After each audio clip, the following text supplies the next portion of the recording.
La historia de la iglesia es fascinante. Esto no comenzó como una denominación o no comenzó con denominaciones, tampoco con grandes catedrales, lugares imponentes, para nada. Tampoco comenzó como un imperio que controlaba al mundo, quería controlar el mundo, no.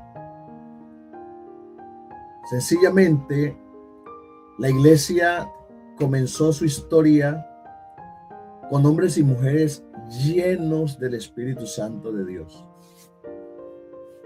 Hombres y mujeres predicaban a Cristo. Era el centro de su predicación. En medio de persecuciones, en medio de oposiciones, en medio de muchos conflictos, sin embargo, mantuvieron su fe. Pero el pasado de la iglesia en los siglos, en esos primeros siglos, ese primer siglo en especial, comenzó con profundas inquietudes, profundas preguntas por saber quién era realmente Jesús, cómo entender la naturaleza de Dios, quién persevera en la doctrina apostólica realmente y cómo distinguir la verdad del error. Todos estos cuestionamientos vamos a tratar de abordarlos aquí en este programa. Y si esas preguntas procuraban llevar a los creyentes, a la iglesia, a entender un poco más su fe y lo que creían, lo que predicaban, también transformarían la historia del cristianismo para siempre. Por eso abordarlas con mucha sinceridad, con mucha humildad, con mucho amor, con un apego a la verdad es preciso para esta época en la que vivimos. Miramos entonces que la historia de la iglesia o de los hombres en los tiempos modernos en los que estamos, que deseamos escudriñar y profundizar en todo esto, debe hacerse o debe abordarse con un espíritu de conocer la verdad, no pensando en defender X o Y posición, sino conocer la verdad. ¿Qué fue lo que pasó? ¿Qué sucedía en la iglesia al comienzo de ese primer siglo? Por eso vamos a empezar aquí a mirar la historia de la iglesia y la búsqueda de la verdad. Mi nombre es Melquisedec Chaverra y juntos vamos a recorrer la historia del cristianismo desde sus comienzos, no para atacar personas, no con la intención de atacar iglesias, de atacar denominaciones o posturas teológicas, no, sino para comprender cómo la iglesia se fue desarrollando a través de los siglos y cómo ese pensamiento doctrinal se fue construyendo y se fue fortaleciendo hasta llegar a nuestros días. Así que bienvenidos en el nombre del Señor Jesucristo a este espacio, a este episodio y al inicio de esta serie que de seguro será de gran bendición. Quiero hacer un corte aquí antes de continuar y decirles a todos que si te apasiona la Biblia, te apasiona la historia de la iglesia y te apasionan las enseñanzas profundas, bueno, te invito a suscribirte ahora mismo a este canal. Suscríbete, activa la campanita de notificaciones y comparte con otras personas para que puedan ver esta enseñanza y puedan recibir esta información que de seguro será de mucha bendición para todos. Y también invitarlos a seguirnos en todas nuestras redes sociales. Allí las pondremos en pantalla para que allí publicamos videos cortos, hay devocionales, hay imágenes que nos llaman mucho la atención, especialmente este tema de la historia de la iglesia. Hemos venido compartiendo unas imágenes en estos días y bueno, a través de nuestras redes la idea es llevar el mensaje de Cristo, llegar con un mensaje que puede transformar vidas, fortalecer nuestra fe, levantar al caído y restaurar la vida espiritual de todos aquellos que anhelan acercarse cada día a Dios. Entonces, esta serie empezamos hoy, hoy es uno de 5 episodios que tendremos sobre la historia de la iglesia, porque es bastante extensa traerla desde el siglo I hasta la actualidad. Sin embargo, vamos a avanzar con la ayuda del Señor. Entonces, quédate con nosotros porque esta historia o esta serie apenas comienza. Vamos a mirar aquí el nacimiento de la iglesia. Esto históricamente se ha ubicado entre el año 30 y el año 100 después de Cristo. La iglesia nace después de la resurrección del Señor y no nació como una institución imperial, no era parte del imperio. De hecho, si leemos en la palabra del Señor, encontramos que el nacimiento de la iglesia, o que la iglesia nació más como un movimiento espiritual de acercamiento a Dios. Los hombres procuraban encontrar el perdón de sus pecados, conectar con Dios, y la Biblia nos describe unas escenas muy preciosas en las que se llegó a tener todo en común, a amarse, a compartir todas las cosas y a vivir con un apego a la palabra de Dios y especialmente a la doctrina de los apóstoles, que eran los encargados después de la ascensión de Jesús de seguir guiando al pueblo bajo la influencia, claro, del Espíritu Santo en sus vidas, y de esta manera hacer que el evangelio se extendiera a todo el mundo, como el mismo Jesús dijo: id por todo el mundo y predicar el evangelio a toda criatura. Entonces, allí en Hechos, en el capítulo 2, el Espíritu Santo desciende por primera vez.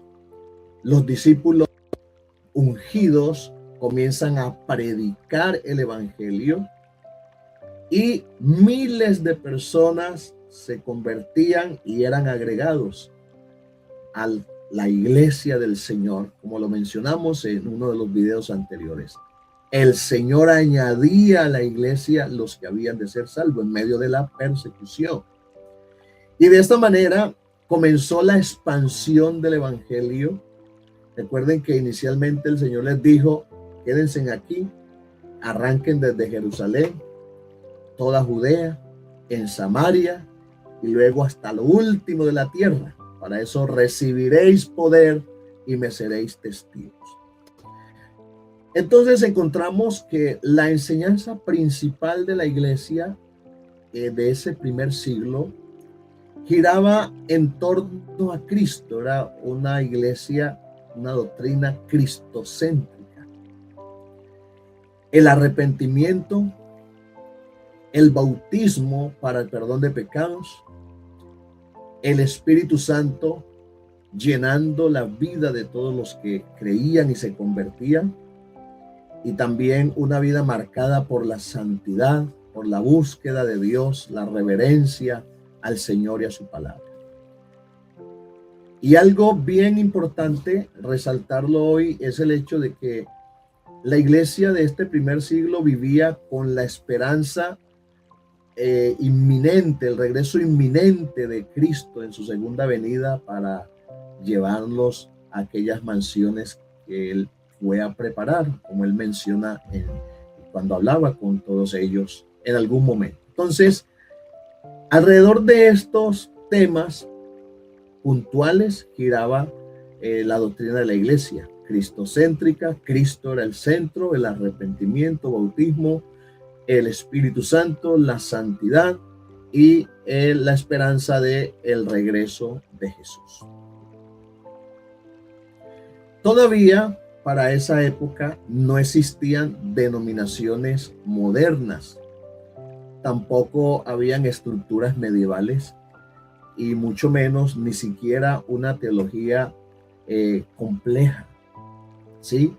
No había un sistema teológico complejo, organizado, porque recordemos que dentro de esa época, lo que hoy nosotros consideramos como el Nuevo Testamento apenas estaba desarrollándose, los hechos que después fueron incluidos dentro de lo que es el canon del Nuevo Testamento que tenemos hoy en nuestras manos. Pero lo que sí encontramos en este primer siglo es que ya existían conflictos. La iglesia del primer siglo enfrentó conflictos que tuvo que definirlos.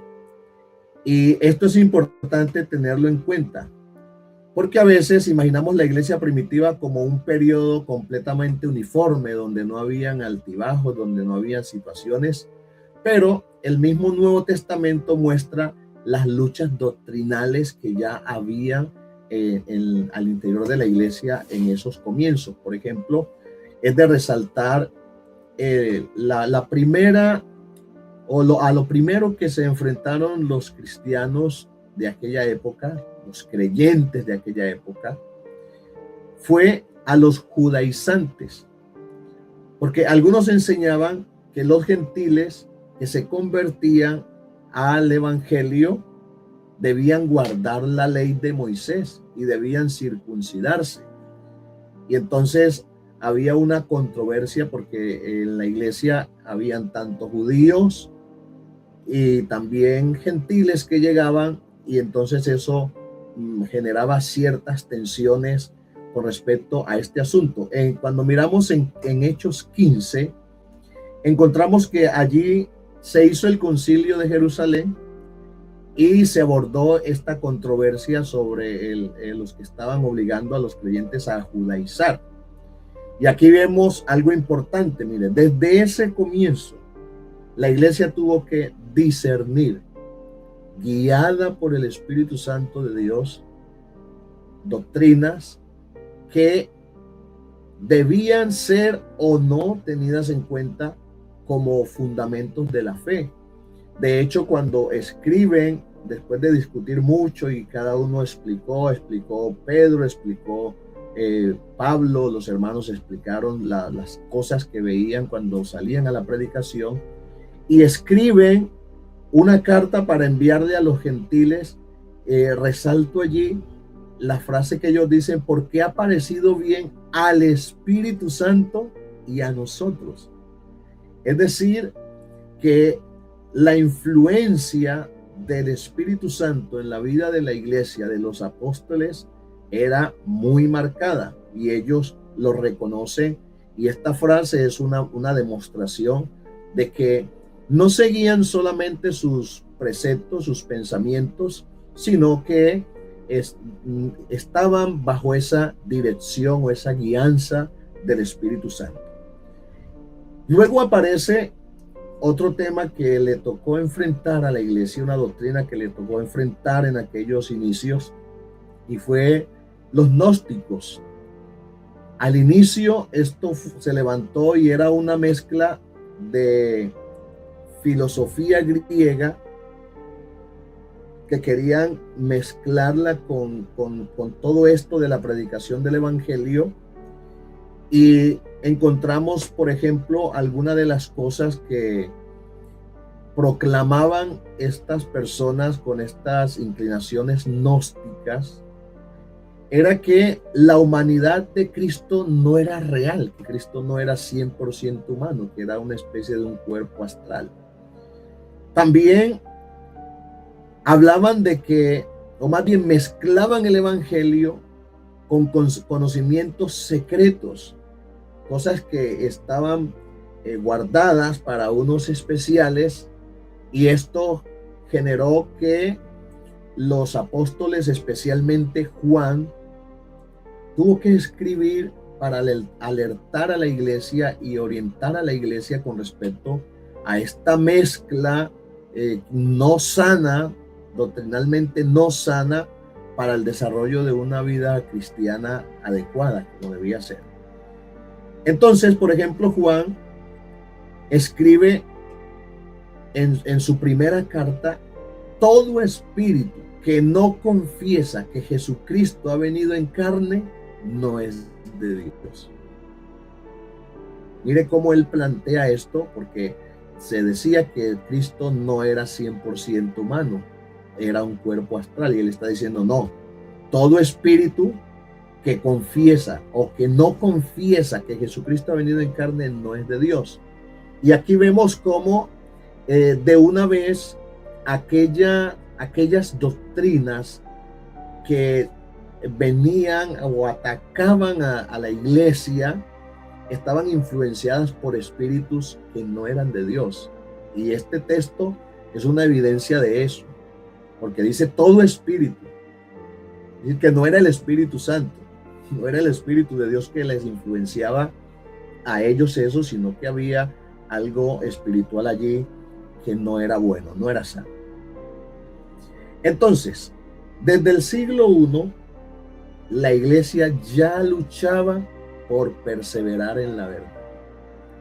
Y resalto en este punto cuando Pablo le escribe a Timoteo: para que si tardo sepas cómo debes conducirte en la casa de Dios, que es la iglesia del Dios viviente, columna y baluarte de la verdad, columna y defensa de la verdad.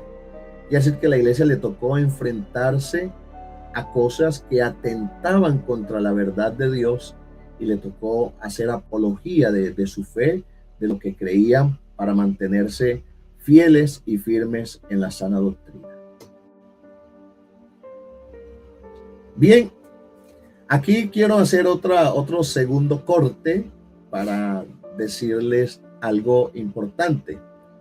Bueno, quiero enfatizar en esta pausa. Si estas enseñanzas te están ayudando, o escríbenos, déjanos algún comentario allí. Estoy leyendo todos estos comentarios, y comenta para qué parte de la historia de la iglesia te gustaría entender más profundamente. Puedes escribirlo ahí en los comentarios. Y estoy leyendo todos los comentarios que escriben y respondemos lo más pronto posible. Y varios de estos comentarios que surjan a partir de este episodio que estamos desarrollando, en el próximo episodio leeremos algunos de ellos y daremos algún tipo de respuesta a las inquietudes que nos planteen allí. Entonces, dicho esto, sigamos entonces con el desarrollo de nuestro episodio. Bueno, en el periodo apostólico, que es este segundo punto importante, está enmarcado más bien el periodo posapostólico, porque los apóstoles del año 30 hasta el año 100 aproximadamente, cuando murió el último de ellos, luego comienza una nueva era de la iglesia posapostólica, después de la muerte de ellos. Esto está enmarcado entre el año 100 y el año 200 después de Cristo. ¿Qué encontramos aquí? Luego de la muerte de los apóstoles aparece una gran pregunta. Una gran pregunta. ¿Cuál es? ¿Quién persevera correctamente en la enseñanza apostólica? Y eso comienza a generar ciertos debates, ciertas controversias y ciertos choques doctrinales. Y esto cambió todo. Porque ahora la iglesia debía enfrentar herejías, debía enfrentar persecuciones y debía enfrentar incluso divisiones doctrinales.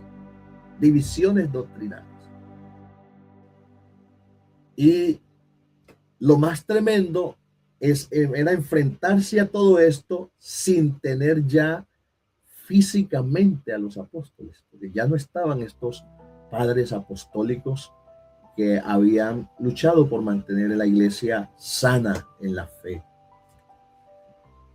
¿Qué viene aquí?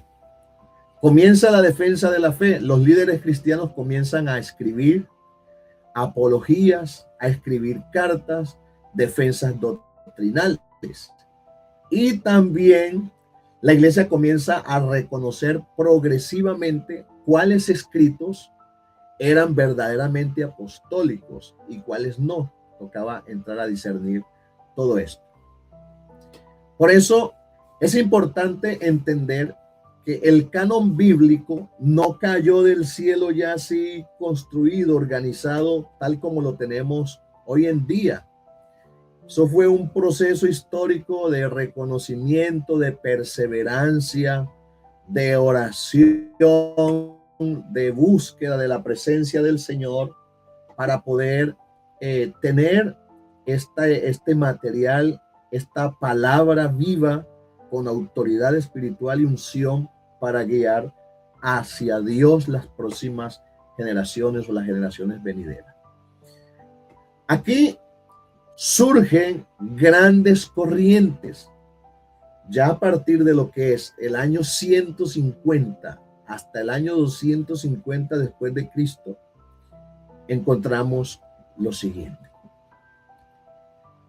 Aquí comienza uno de los periodos más complejos para el cristianismo primitivo. Estos 100 años fueron bastante difíciles. El gnosticismo, que enseñaba que la salvación era por conocimientos secretos, enseñaba el desprecio hacia el mundo material y enseñaba esa mezcla de cristianismo y filosofía que generaba esas fricciones y procuraba de alguna manera apartar a los creyentes de lo que en principio habían recibido. Para esta época aparece un personaje que marcó una tendencia, el marcianismo. Este Marcio rechazaba el Antiguo Testamento y al Dios del Antiguo Testamento. Que había que creer era en el Dios o en Dios como era presentado ya a partir de la primera venida de Cristo hacia acá. Y esto era muy tremendo. Por eso es bueno al llegar a este punto entender que era complejo el asunto, porque cómo defender esto, cómo defender la fe, cómo mantenernos puros al margen de todas estas cuestiones que están amenazando la fe y la buena devoción de los cristianos, de los hijos de Dios. Esto trajo como consecuencia, este marcianismo, ¿sí? Trajo como consecuencia que la iglesia respondiera defendiendo más claramente el canon y la doctrina. Es decir, poder saber qué escritos eran realmente apostólicos, inspirados, qué doctrinas eran realmente acorde a la verdad de Dios y acorde a los principios y como dice Efesios, en el fundamento de apóstoles y profetas, siendo la principal piedra del ángulo Jesucristo mismo. La iglesia comenzó de lleno a defender claramente todo esto. Luego aparece algo, porque en medio de todo se levantan diferentes tendencias, corrientes, y aparece este cristianismo o el montanismo, lo que se llama hoy como el montanismo. Es un movimiento muy espiritual y profético que enfatizaban en las revelaciones, ¿sí? Hablamos de visiones, de profecías, una santidad radical y expectativa del fin. como si el fin fuera algo que venía ya inminente, casi que de una vez. Aquí comenzamos a ver algo importante. La historia cristiana siempre estuvo en medio de tensiones institucionales, entre institución, experiencias espiritual, doctrina y autoridad. Siempre se mantuvo la iglesia en esos comienzos batallando en medio de estas cosas. Y ya entramos aquí a lo que es el año 200 a 300 después de Cristo, ese segundo siglo del 200 al 300 después de Cristo. Vamos a mirar algunas cosas aquí relevantes. Entramos entonces en uno de los debates más importantes para la historia del cristianismo actual. Yo diría que lo que pasó en esta época afectaría o marcaría profundamente la historia de la iglesia hasta nuestros días. Porque aparecen unas corrientes, unas tendencias, yo lo llamo corrientes, ¿cierto? En las que unos tomaban una postura y otros tomaban otra postura frente a todo el tema doctrinal y todo lo que se debatía. Por ejemplo, el modalismo monarquianismo, ¿sí? ¿Qué pasaba en este monarquianismo, en este modalismo? Algunos defendían la absoluta unidad de Dios.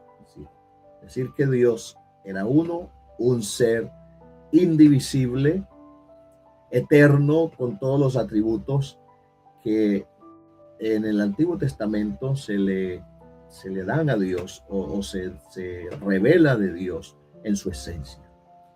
Y en esta época aparecen o tenemos aquí dos de los representantes más prominentes de esta postura doctrinal y es Noeto y Sabelio. ¿Qué enseñaban estos dos personajes? Ellos predicaban que Padre, Hijo y Espíritu Santo no eran tres personas separadas, sino manifestaciones del único Dios. Esta era la postura doctrinal que estos hombres defendían. Y es importante que entender y que, bueno, estas discusiones que hoy tenemos sobre la divinidad de Dios, la naturaleza de Dios, la esencia de Dios, no son cuestiones de ahora del siglo XX o del siglo XX hacia acá. Mire desde dónde viene todo este asunto. Ya existía muchos siglos antes la discusión sobre este tema de la naturaleza, de la esencia del ser divino. Y digamos que casi simultáneo a esto del modalismo monarquianismo, aparece lo que diría yo, lo que llamaría yo el desarrollo trinitario temprano, ¿sí? Y quiero pues enfatizar aquí el hecho de que estamos mencionando estas cosas no para atacar ninguna postura ni defender ninguna postura, sino mostrar la historia como ocurrieron las cosas. ¿Qué pasaba con el trinitarismo temprano o esta tendencia trinitaria temprana?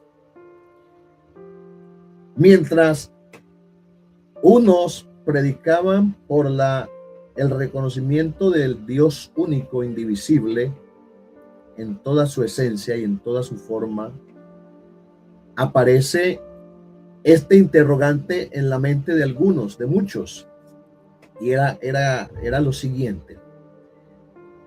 Algunos se preguntaban, ¿cómo Jesús puede ser Dios y al mismo tiempo ser el Padre? Esto generaba discusión, interrogantes, posturas. Y cómo si Jesús y Dios son distintos, ¿cómo puede haber un solo Dios sin que hayan varios dioses? Jesús y el Padre.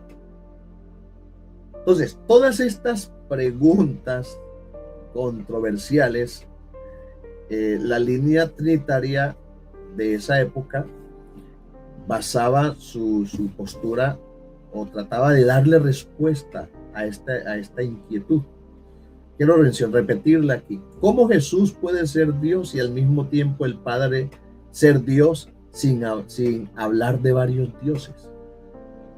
Sin que eso sea idolatría o sea un atentado contra la verdad y contra todo lo que el Antiguo Testamento planteaba. Entonces aparecen términos en esa época: esencia, sustancia, personas, naturaleza, tratando de explicar aquello, y algunos casos aplicándole a la esencia o al ser divino estos términos como personas, naturaleza, en fin.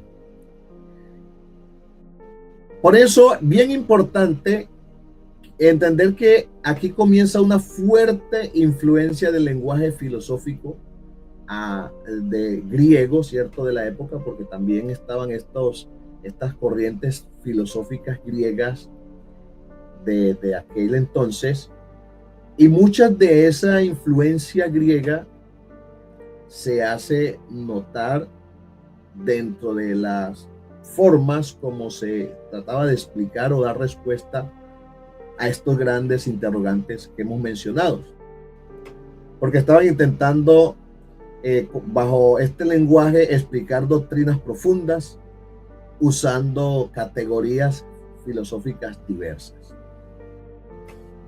Y aquí quiero entonces ser muy equilibrado, quiero enfatizar esto, porque muchos hombres de esa época realmente querían defender la fe cristiana.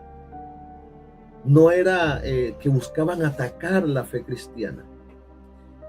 Que el enemigo aprovechara el ambiente y las tensiones para él estar susurrando cosas contrarias a la verdad, porque siempre el enemigo de nuestras almas lo que ha querido es dividir, separarnos no solamente de Dios, sino separarnos de la comunión unos con otros, de vivir el cristianismo como Jesús siempre lo planteó y como él lo anheló. El anhelo de Jesús siempre fue que sean uno. Sí, esa era su enseñanza y era el énfasis que él hacía, pero el enemigo siempre ha atacado la unidad de la iglesia, la unidad de los cristianos, la unidad de la fe, y por eso estoy diciendo que lo que percibo es que realmente todos estos hombres querían defender la fe cristiana, ayudar a la iglesia a mantenerse en la verdad, perseverar en la divinidad de Cristo, mantener, o sea, defender esa divinidad de Cristo y evitar errores doctrinales. Esto podemos percibir que era algo muy sincero, ¿sí?, de sus corazones por mantenerse así. Pero la historia no es tan simple como decir estos eran buenos y estos eran malos, o estos eran los endemoniados y estos eran los llenos de Dios. La historia, cuando uno mira todo este panorama, es algo bastante complejo. Entro aquí a mirar algo y tiene que ver con Arrio y la gran crisis que hubo en aquella época, ya a partir del año 300 al 325 después de Cristo. ¿Qué encontramos en esta época, en este tercer siglo? aparece Arrio enseñando que Cristo fue creado, que no era eterno como el Padre. Por ende, era diferente al Padre. Era una creación del Padre. ¿Y qué creen ustedes?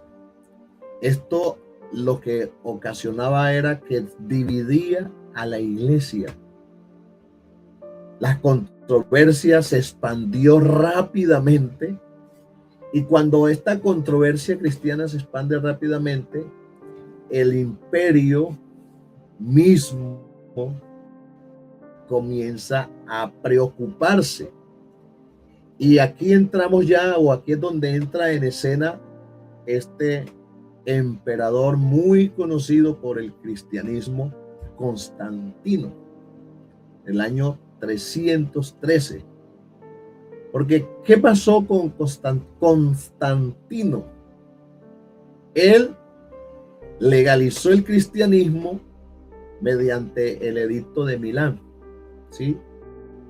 Y a partir de esa legalización, los cristianos dejan de ser perseguidos, la iglesia deja de ser perseguida, o pasa de perseguida a una iglesia ahora tolerada por el imperio, y no solamente tolerada, sino a una iglesia favorecida por el imperio.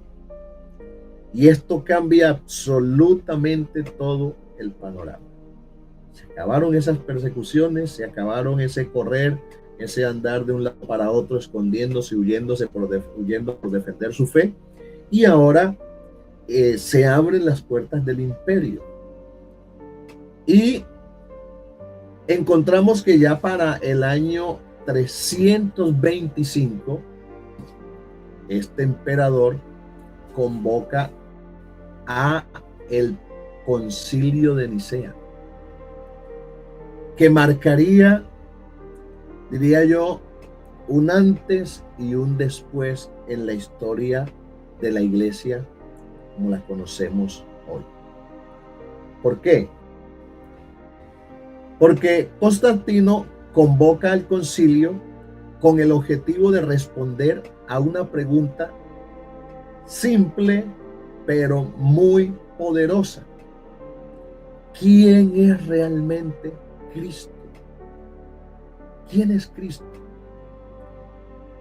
Y el resultado de toda esa discusión, de todas las posturas que hubieron en ese concilio,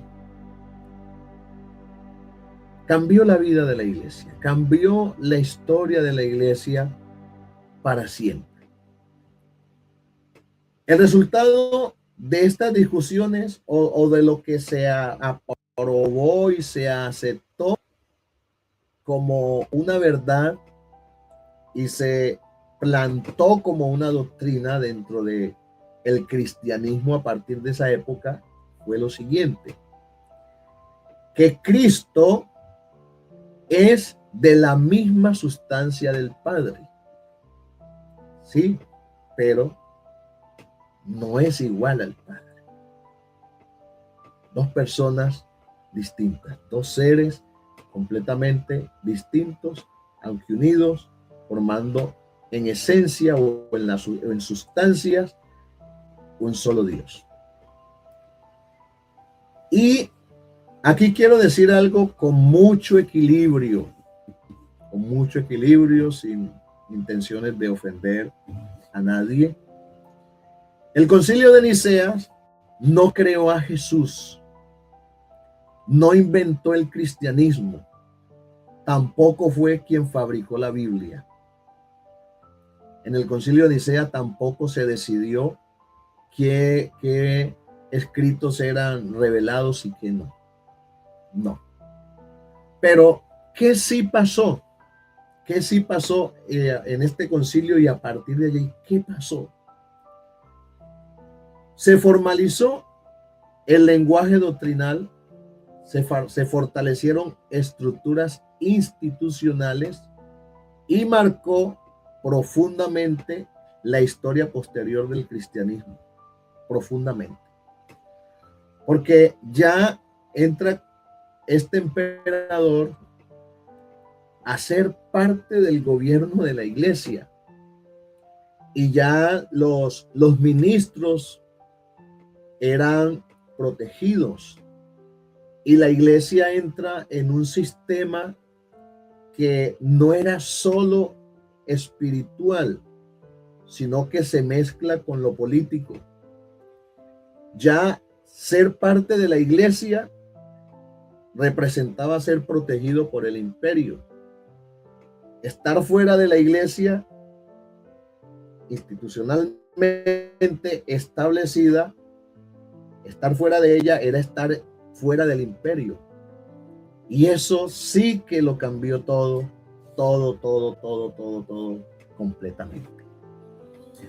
Bueno, para que este video no se nos haga más largo, todavía hay mucho que decir al respecto, pero vamos a terminar esta primera parte aquí.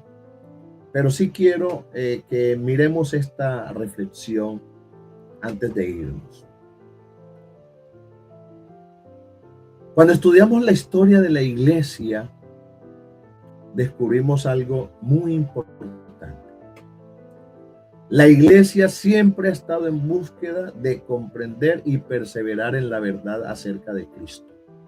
Ha sido cristocéntrica y ha estado en busca de permanecer en ello. Y eso debe producir en nosotros, en esta época, humildad, reverencia y un amor por las escrituras, un amor por la verdad. Jesús dijo: escudriñad las escrituras, porque a vosotros parece que en ellas tenéis la vida eterna y ellas son las que dan testimonio de mí. Porque muchas veces las discusiones más profundas de la historia cristiana giran alrededor de una sola pregunta. Y es la misma que se llevó al concilio de Nicea. ¿Quién es realmente Jesús? ¿Quién es Jesús? Quiero que oremos en este momento y le pidamos a Dios que nos ayude, nos guarde. Tú puedes inclinar tus ojos, tu rostro, reflexionar un poco sobre todo esto después, que esto queda en la mente. Pero oremos al Señor. Padre, Dios Todopoderoso, Creador de los cielos y de la tierra, te doy gracias por permitirnos estudiar tu palabra, estudiar la historia de tu iglesia a lo largo de los siglos. Ayúdanos, Dios mío, con estos temas, a mirarlos con mucha humildad, con mucha reverencia, con hambre y sinceridad de la verdad, sin situaciones internas de odio, de resentimiento, de divisiones. Guárdanos, Señor, de estas cosas. Tu palabra dice: solícitos en guardar o mantener la unidad del Espíritu en el vínculo de la paz. Guárdanos del orgullo, Señor, te ruego. Guárdanos, Señor, del sectarismo. Guárdanos de las actitudes arrogantes y ayúdanos a poner siempre a Cristo en el centro de todo, de nuestra vida. Que amemos tu palabra, que amemos la verdad y que nunca dejemos de buscar con sinceridad conocerte cada día. Amarte, Señor, con toda el alma. Te pido esto ahora en el nombre del Señor Jesucristo, que vive y reina por los siglos de los siglos.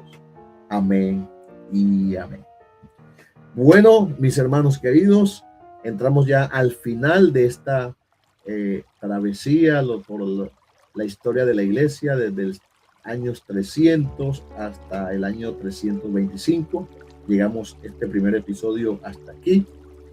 Y quiero enfatizarles una vez más, si esta enseñanza edificó tu vida y crees que es de bendición para otros, también suscríbete, comparte este video, activa las notificaciones para que YouTube te avise cada vez que subamos una nueva enseñanza o cuando subamos el próximo episodio sobre esta serie.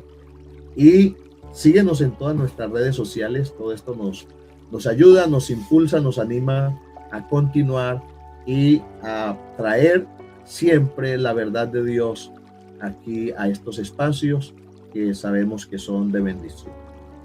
Entonces, esta serie apenas comienza Y quiero entonces decirles que en los próximos episodios, vamos a tener unos temas interesantes. Vamos a entrar en uno de los periodos más intensos y controversiales de la historia cristiana. ¿Sí? ¿Qué pasó? De ese año 300 hacia adelante de la historia de la iglesia. Y vamos a mirar el cristianismo imperial, la Edad Media, la consolidación doctrinal, corrientes disidentes que se consideran como disidentes, Miguel Servet y la aparición de los debates antitrinitarios y todo esto con la ayuda del Señor. Y sinceramente, lo que descubriremos allí y lo que descubrirás tú si nos acompañas en este viaje puede cambiar profundamente tu manera de entender la historia de la iglesia. Quiero entonces darles un fuerte abrazo en el nombre del Señor, un abrazo virtual, y allí en los comentarios les dejaré las fuentes históricas que consultamos para traer todo este material a ustedes. Sin más, que Dios les bendiga, que tengan una feliz tarde, noche, en el momento en que veas este video, los que lo verán tiempo después, también para ustedes, la bendición de Dios. Bye, bye.